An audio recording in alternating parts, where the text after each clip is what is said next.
आज पानी परेर हेर्नु नि कस्तो भयो कि आज दिनभरि पऱ्यो क्या पानी के अरे आज अब स्कुल जाने नि हराएर पानी परेर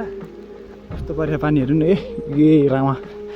सब बादल लाग्यो यतै यो हाम्रो घर भइहाल्यो यो आलु हावाले मारेको केले मारेको त्यही अहिले चाहिँ म केही नलिकन जानु लागेको के भन्दा केही नउडिकन जानु लागेको के अरे साथी गाना लागेको सिधै घर यस्तो बाटो यस्तो झ्याउँदो छ के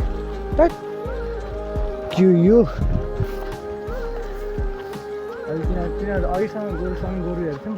अनि अहिले तिनीहरू अगाडि गइसक्यो भने कि म यहाँ छु आजको वेदर हेर्नु नि सबै सब कुहिरो लाग्यो यहाँ कति बजेदेखि पानी आयो त्यो त थाहा भएन अब चाहिँ दिनजरै पानी पऱ्यो क्या अब साथी घर जाऊँ नि होइन यो त अब जाऊँ अब यति भ्लग फर्स्ट भ्लग हो मेरो यो चाहिँ है सबैभन्दा फर्स्ट भ्लग हो कि